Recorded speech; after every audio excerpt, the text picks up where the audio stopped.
जय हिंद। भारत से जितने लोग क्राइम करते हैं, चाहे वो फाइनेंशियल हो या कोई भी हो, चाहे मर्डर या टेरर टाइप के जितने बड़े अपराध होते हैं, इसको करने के बाद वो विदेश भाग जाते हैं। और विदेश में भी सबसे ज्यादा वो लंदन को प्रीफर करते हैं। ऐसा क्यों होता है? ऐसा नहीं है कि केवल भारत के लोग लंदन भागते हैं। पाकिस्तान के प्रधानमंत्री नवाज शरीफ के ऊपर जब भ्रष्टाचार के आरोप लगे, वो भी लंदन भाग गए। वहां के पूर्व राष्ट्रपति और जनरल परवेज मुशर्रफ, वो भी लंदन भाग गए। पूरी दुनिया से लोग अगर कहीं भागते हैं तो सीधे लंदन भाग जाते हैं। चाहे वो हमारे आईपीएल घोटाला को लेकर ललित मोदी हो, नीरव मोदी हो, या फिर विजय माल्या, ये लंदन भाग जाते हैं। इसके लिए लंदन कुछ इन लोग को बुलाता भी है। इंग्लैंड जो है इसके लिए खुद प्रेरित करता है। दुनिया के जितने फ्रॉडियर हैं, वो करोड़पति वगैरह, वो कहते हैं कि अगर आप इंग्लैंड में आकर 2 मिलियन पाउंड का अगर इन्वेस्टमेंट करते हैं, या बंगला खरीदते हैं, रेस्टोरेंट चलाते हैं, या फैक्ट्री खोलते हैं, कोई भी चीज करते हैं, तो हम आपको कुछ साल तक रहने की गारंटी दे देते हैं, चाहे आप कितना भी बड़ा अपराध किए हो। इसके लिए वो ऐसे लोगों को गोल्डन वीजा प्रोवाइड करता है। और ऐसे लोगों को उसकी जो कानून व्यवस्था थोड़ी सी अपनी आंखें बंद कर लेती है। लेकिन ऐसा नहीं है कि कोई भी सरकार या इवन भारत सरकार हाथ पर हाथ रख के बैठी है। इसके लिए भारत सरकार ने भी इंग्लैंड से तथा अन्य देशों से भी प्रत्यार्पण संधि किया है, जिसके एक्स्ट्राडिशन ट्रीटी के नाम से जानते हैं। अब ये एक्स्ट्राडिशन ट्रीटी जो है इंटरनेशनल लॉ नहीं है, ये द्विपक्षीय संबंध है। जो देश आपस में समझौता किए वही उसी पे लगता है। इसके तहत ये होता है कि अगर कोई हमारे देश का अपराधी है, दूसरे देश में भाग गया है, तो उस देश को कहा जाएगा कि तुम इसको पकड़ो और हमको दो। तो अगर देखिए, पकड़ने के लिए वो देश पकड़ेगा नहीं पकड़ेगा इसकी कोई गारंटी नहीं है। तो इसके लिए इंटरनेशनल पुलिस, शॉर्टकट में इंटरनेशनल को शॉर्टकट में इंटर, पुलिस को पोल, तो इंटरपोल के पास जाया जाता है। इंटरपोल एक नोटिस निकालती है जिसे कहते हैं रेड कॉर्नर नोटिस। और वो रेड कॉर्नर नोटिस उस देश को दिया जाता है कि देखो तुम्हारे देश में ये अपराधी खुलेआम घूम रहा है, पकड़ के दे दो। लेकिन फाइनेंशियल केस में क्या होता है कि व्यक्ति खुलेआम घूमता ही है, जैसे नीरव मोदी हो गया, विजय माल्या हो गए, ललित मोदी खुलेआम घूमते हैं। लेकिन जैसे दाऊद इब्राहिम जैसे लोग, ये लोग खुलेआम नहीं घूमते हैं। तो जो छुप के हैं उन्हें पकड़ने के लिए रेड कॉर्नर नोटिस लाया जाता है, उसके बाद प्रत्यार्पण कराया जाता है। लेकिन जो खुलेआम घूमते हैं उनके लिए प्रत्यार्पण कराया जाता है। तो भारत ने 1992 में ही प्रत्यार्पण संधि कर लिया था। लेकिन इस संधि में कहा गया है कि किसी भी मिलिट्री लीडर को आप मतलब हम प्रत्यार्पण नहीं करेंगे। जैसे म्यांमार में क्या है, मिलिट्री ने सत्ता परिवर्तन कर दिया, बाद में आंग सांग सूकी आएंगी और आंग सांग सूकी नियम बना के मिलिट्री के रूलर को फांसी दे देंगी, तो भाग जाएगा इंग्लैंड। और इंग्लैंड कहेगा कि आप हमसे समझौता किए हैं चाहे नहीं किए, हम मिलिट्री के लीडर को नहीं देंगे। इसीलिए देखिएगा जितने भी मिलिट्री लीडर हैं जो इस तरह से भागते हैं, इंग्लैंड भाग जाते हैं। दूसरा कहा जाता है कि पॉलिटिकल लीडर्स को हम प्रत्यार्पण नहीं करेंगे।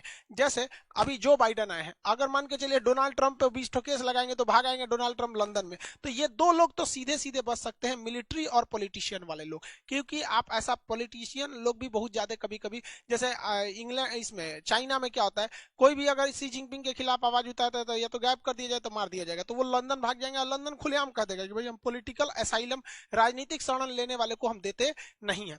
लेकिन अब दिया किसको जाता है? तो वैसा क्राइम करने वाला व्यक्ति जो दोनों देश में क्राइम माना जाता हो। जैसे भारत में कुछ ऐसे क्राइम है जिन्हें आप क्राइम मान सकते हैं, लेकिन बहुत वो ऐसे कानून जो है वो अमेरिका या इंग्लैंड में क्राइम नहीं माने जाते हैं। तो आप उसी संधि पर प्रत्यार्पण, उसी कानून पर होगा प्रत्यार्पण जो इसको दोनों देशों ने क्राइम की श्रेणी में रखा हुआ है। जैसे भारत में पोर्नोग्राफी बनाना एक तरह का अपराध है, लेकिन इंग्लैंड में यह अपराध नहीं है। तो दोनों कंट्री में अपराध नहीं है, तो इंग्लैंड कह देगा कि नहीं भैया हम आपको प्रत्यार्पण नहीं करेंगे। लेकिन नीरव मोदी और विजय माल्या के समय में तो दोनों देश कहते हैं कि अपराध है, बैंक का पैसा लेकर नहीं चुकाना या फर्जीवाड़ा करना दोनों अपराध है। इसके अलावा कहा जाता है कि ऐसा नहीं है कि आप आइएगा कहिएगा कि फला आदमी आपके यहाँ देश में है, हमको दे दीजिए, हम इस पर मुकदमा चलाएंगे। आपको पहले उसका प्रॉपर एविडेंस, सबूत दिखाना पड़ेगा। सबूत दिखाने के बाद आपको इस बात की गारंटी देनी पड़ेगी कि जो सबूत दिखाए हैं, जिस मामले में केस चल रहा है, जिस मामले के लिए आप इससे प्रत्यार्पण ले जा रहे हैं, आप वही केस चलाइएगा अपने देश में। ऐसा नहीं है कि भारत इंग्लैंड से ले जाइएगा नीरव मोदी को बैंकिंग फ्रॉड के लिए कि पीएनबी घोटाला किया है और वहां ले जाके मर्डर केस चला दीजिएगा। ऐसे में आपको प्रत्यार्पण नहीं किया जा सकता है। तो भारत ने ये सारे एविडेंस दिए, उसके बाद भी मामला अटक जाता है कि मान के चलिए हमने सारा एविडेंस दे दिया, लेकिन उस देश के साथ हमारा प्रत्यार्पण संधि यानी एक्स्ट्राडिक्शन ट्रीटी नहीं हुआ है, तो वो देश देने से मना कर देगा, कहेगा हम इसको क्यों देंगे, इससे तो हमको फायदा हो रहा है, ये जिस होटल में रुका है उसको रोजगार मिल रहा है, डेली इधर उधर नाश्ता चाय पानी करबे करता है, हमको फ्री में मिल रहा है, विदेश वाला को कोई क्यों लौटाएगा। तो समझौता भी होना चाहिए। तो भारत हर एक चीज किया है, समझौता भी किया है, एविडेंस सब चीज बता रहा है। इसके बावजूद इंग्लैंड जो है, आप कुछ भी कर दीजिए आपके केस को फंसा देता है, क्योंकि इंग्लैंड इस तरह जानबूझ के कहता है इंग्लैंड कि हमारा समझौता से बहस नहीं है, पहले ये कोर्ट डिसाइड करेगी कि हमें लौटाना है या नहीं, यानी जो जो चीजें जरूरी हैं ये कोर्ट में जाएगा। और ये शुरुआत करता है इंग्लैंड डिस्ट्रिक्ट कोर्ट से। अब आप बताइए भैया, डिस्ट्रिक्ट कोर्ट में 3 साल लटक जाएगा मामला। डिस्ट्रिक्ट कोर्ट अगर डिसाइड कर दिया कि नहीं भैया इनको कहाँ भेज दीजिए, भारत में भेज दीजिए, तो अब वो आदमी कहता है कि नहीं हमें भारत मत भेज दिए, वो चला जाता है हाई कोर्ट में। अब हाई कोर्ट कहेगा कि नहीं नहीं आप आपको भारत भेजना पड़ेगा। जैसे नीरव मोदी के केस में हाई कोर्ट ने इंग्लैंड का कह दिया कि नहीं आप भारत जाएंगे, तो अब ये लोग कहाँ जाते हैं, सुप्रीम कोर्ट में। लेकिन सुप्रीम कोर्ट में जाने से पहले यहाँ इन्हें एक और मतलब परमिशन लेनी पड़ती है हाई कोर्ट से कि ये मामला सुप्रीम कोर्ट के लायक है कि नहीं। तो नीरव मोदी के केस में जज ने कह दिया हाई कोर्ट का कि नहीं आप भारत ही जाएंगे, आपको ये मामला इंग्लैंड जाने मतलब सुप्रीम कोर्ट जाने लायक नहीं है। लेकिन अगर सुप्रीम कोर्ट जाने लायक रहता तो 1-2 साल और फंस जाता। तो यहाँ तो खत्म हो गया। लेकिन सबसे ज्यादा अगर किसी को बचाता है तो इंग्लैंड का एक वो है European court of human right. Europe के देशों ने ह्यूमन राइट को बहुत ज्यादा वैल्यू देते हैं और ये कहते हैं कि भाई जब तक ये कोर्ट नहीं कहेगा कि आपको किया जाए प्रत्यार्पण तब तक नहीं करेंगे। अब ये लोग छोटे से छोटे चीज को ध्यान देते हैं कि आप इनको जब ले जाएंगे तो वो जेल कैसा है, उस जेल की हॉस्पिटल व्यवस्था कैसी है, बिल्डिंग कैसा है, मतलब कहीं ना कहीं से मामला फंसा के कह देते हैं कि नहीं वो जेल ठीक नहीं है, हम आपको जाने नहीं देंगे। अभी क्या है कि नीरव मोदी के साथ अभी भी ये मामला थोड़ा सा अटक सकता है, क्योंकि उनका कहना है कि भाई जो मुंबई का आर्थर रोड है उसकी व्यवस्था ठीक नहीं है। लेकिन इनका आना एकदम फिक्स हो गया है, क्योंकि आर्थर रोड जेल में कुछ कोरोना के मरीज भी मिले थे। हालांकि अब वहां भी कोरोना के केस कंट्रोल में है और नीरव मोदी जब आएंगे तो उनको आर्थर रोड जेल के बैरक नंबर 12 में रखा जाएगा। वहां पर संजय दत्त को भी रखा जा चुका है, अजमल कसाब जैसे लोगों को भी वहां पर रखा जा चुका है। वो बहुत ही ज्यादा सेफ्टी वाला वो जेल है। अब इनका यहाँ पर आना फिक्स हो गया। लेकिन बात अटक जाती है कि कब तक हम लोग ऐसी लंबी प्रक्रिया को लेके चलेंगे। एक बार district court, high court, supreme court, फिर वहां के ह्यूमन राइट कोर्ट में जाएगा, फिर मामला अटक जाएगा। हम लोग 131 ऐसे भगोड़े लोग हैं जिन्हें हम लाना चाहते हैं, जिसमें अब तक केवल 2 ठो को लाने में कामयाबी मिली है। मतलब 1% से 2% लोग को ही हम लोग ले आ पाते हैं, बाकी को नहीं ला पाते। तो इसके लिए हमें एक लॉन्ग टाइम सोचना पड़ेगा। हमें एक स्पेशल जेल बनाना पड़ेगा जिसका नाम जेल ना लग के कोई और नाम रखा जाए। जैसे आगा खान पैलेस था, भारत में अंग्रेजों ने बनवाया था, उसी टाइप का कोई पैलेस वगैरह रखा जाए जिसमें खूब बढ़िया इंफ्रास्ट्रक्चर हो, उसका जो गेस्ट रूम की तरह उसका बेडरूम वगैरह हो, गार्डन वहां बहुत अच्छा हो, जिम वगैरह की भरपूर व्यवस्था दी जाए वहां पर, और एकदम बढ़िया योगा मेडिटेशन ग्राउंड हो अच्छे से टहलने वगैरह के लिए, हॉस्पिटल की व्यवस्था, ए ग्रेड स्विमिंग पूल से लेकर इंडोर का जितना गेम है ये सारी व्यवस्थाओं को वहां रख दिया जाए। बेहतरीन ढंग का वहां पे रेस्टोरेंट टाइप का अंदर बना दीजिए, किचन हो, वेल फर्निश बाथरूम वगैरह हर चीज बढ़िया हो, लाइब्रेरी हो, अपना सारा चीज हो, और उसको वेल एस्टेब्लिश करके इंग्लैंड का जो कोर्ट है उसको और जो वहां का ह्यूमन राइट कोर्ट है उसको एक बार निमंत्रण दिया जाए कि आप आइए हमारे यहाँ, हम खर्च देते हैं और जांच कीजिए कि हमने ये जो व्यवस्था दिया है इसमें कोई कमी तो नहीं है। और अगर वो कमी कहते हैं तो फिर उसको फिर से सुधार के उनसे एनओसी ले लिया जाए, नो ऑब्जेक्शन सर्टिफिकेट, की बहुत अच्छा पैलेस है। उनको बताना नहीं है कि जेल है, नहीं तो सोच रहा फिर अटका देगा सब। पहले उनसे सर्टिफिकेट ले लेना है और ये जितनी चीजों बनवाना है उसको कोशिश ये करना चाहिए भारत सरकार को कि उस कंपनी से दिया जाए जो इंग्लैंड की महारानी का महल बनाया है। हर चीज जो कंपनी का उनके यहाँ टॉयलेट बाथरूम है वही लगाओ, किचन जो वहां बना मतलब एकदम सेम, ताकि इंग्लैंड का कोई भी कोर्ट या फिर ह्यूमन राइट ये ना कह सके कि इस महल में, इस पैलेस में किसी चीज की कमी है। जब ये बन जाए ना तब भारत के लिए सही है। अब वहां पे प्रत्यार्पण किया जाएगा तो ये ह्यूमन राइट वाले कहेंगे कि जिस जेल में ले जा रहे हैं व्यवस्था नहीं है, तो कहा जाएगा देखिए 2 साल पहले आप ही लोग घूमने गए थे भारत में, कहते कि 1 नंबर व्यवस्था है, उसी पैलेस में ले जाएंगे, वो जेल नहीं है पैलेस है, वहीं ले जाएंगे। तो एक रास्ता ये बच सकता है हम लोग के लिए, ये काफी अच्छा है। क्योंकि वो लोग नॉर्मल जेल भारत का देखिएगा ना, तो हम ये नहीं करेंगे किसी को जेल में ले आके फैसिलिटीज दिया जाए। अरे कम से कम लाइएगा तो बढ़िया जगह रख के थूरेगा आदमी, कोई जरूरी है कि खराब जेल में थूरेगा। थूरने के लिए ऐसे ही बढ़िया जगह बढ़िया कुर्सी पे बैठा के थूरेगा आदमी, ऐसा थोड़ी कर रहे हैं कि आप थूरिएगा नहीं, लेकिन लाइए, क्योंकि इससे क्या होता है अटक जाता है, लोगों का मन बढ़ जाता है। ऐसा अंग्रेजों ने भी किया था। भारत छोड़ो आंदोलन बहुत ही विकराल रूप लेने जा रहा था 8 अगस्त 1942 को। ये वो समय था जब इंग्लैंड की कमर तोड़ दिया था जर्मनी ने द्वितीय विश्व युद्ध में। इसी बीच महात्मा गांधी ने देखा लोहा गर्म है, अभी प्रहार करना सही है, डू और डाई, करो या मरो का नारा दिया भारत छोड़ो आंदोलन में।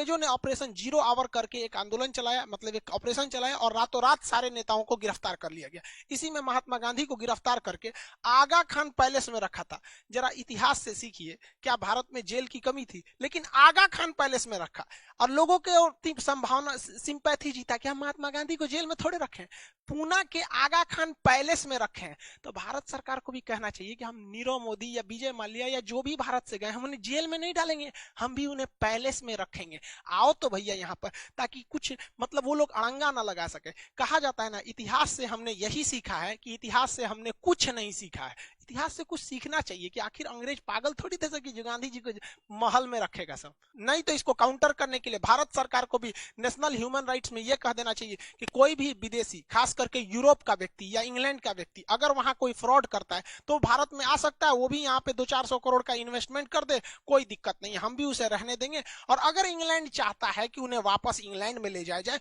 कोई दिक्कत नहीं है, आप भारत में आइए, हम भी लौटा देंगे, लेकिन पहले डिस्ट्रिक्ट कोर्ट में मुकदमा लड़िए, डिस्ट्रिक्ट कोर्ट के बाद हाई कोर्ट जाइए, सुप्रीम कोर्ट जाइए। अरे भाई साहब, जिस दिन इंग्लैंड को ये झेलना पड़ेगा उसे समझ जाएगा कि भारत के में क्या व्यवस्था है। जो चीज कोर्ट कचहरी में गया अटका का अटका ही रह जाता है, चाहे वो एसएससी में गया या कोर्ट में गया, ये तो अटकाने में एकदम माहिर है सब।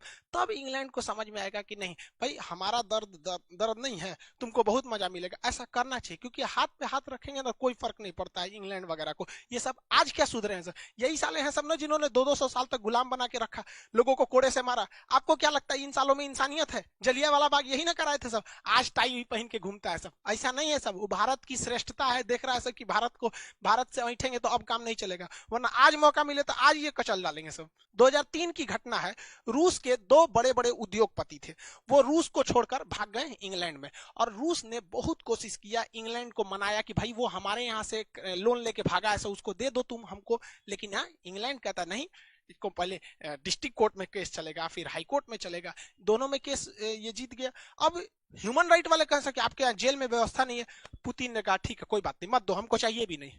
पुतिन ने 2003 में अपने जो जासूस थे, हर देश के जासूस होते हैं जैसे भारत के जासूस होते हैं, अपने जासूसों को इंग्लैंड भेजा, पता कराया कि ससुराल दोनों बिजनेसमैन रहता कहाँ से। वो दोनों होटल में जिस रहते थे उसमें वो जो जासूस वेटर का काम किए सब और जहर दे दिए सब, अगले दिन दोनों लोग मरे हुए मिल गए।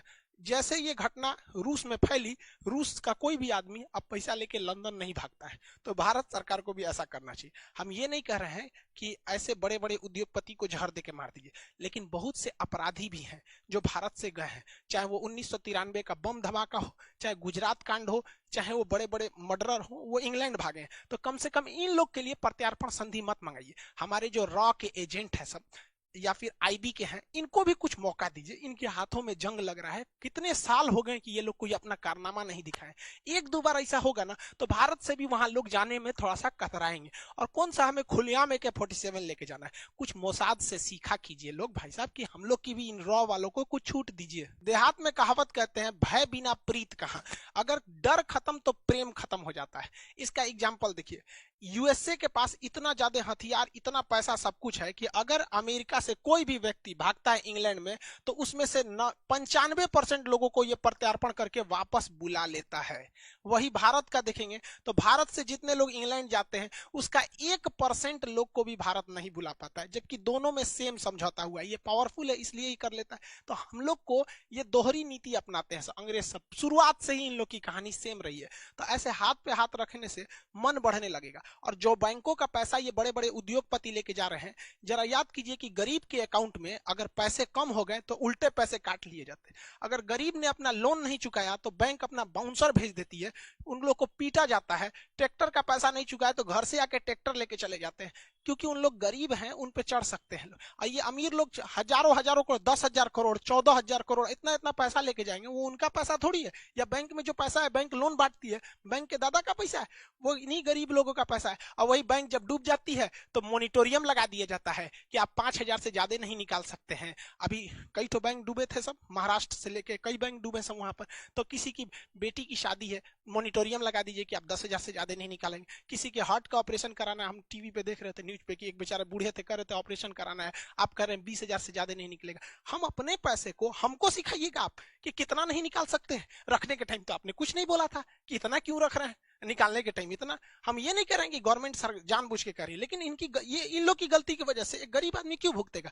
वही अमेरिका में क्यों नहीं हो जाता है? ये सिस्टम सुधारना पड़ेगा। आप देखेंगे स्विस बैंक को, तो स्विस बैंक में भी क्या है, अमेरिका का पैसा तुरंत स्विस बैंक वापस कर देता है, भारत का नहीं वापस कर पाता है। भारत के करोड़ों रुपए स्विस बैंक में। इवन जब मोदी जी 2014 में चुनाव जीते थे तो एसआईटी का गठन किया था, सबसे पहला काम उन्होंने यही किया था शपथ लेने के बाद कि एसआईटी का गठन किया गया काला धन का। रामदेव ने बाबा ने भी बहुत कुछ किया था। अब क्या हुआ काला धन का पता ही नहीं चला।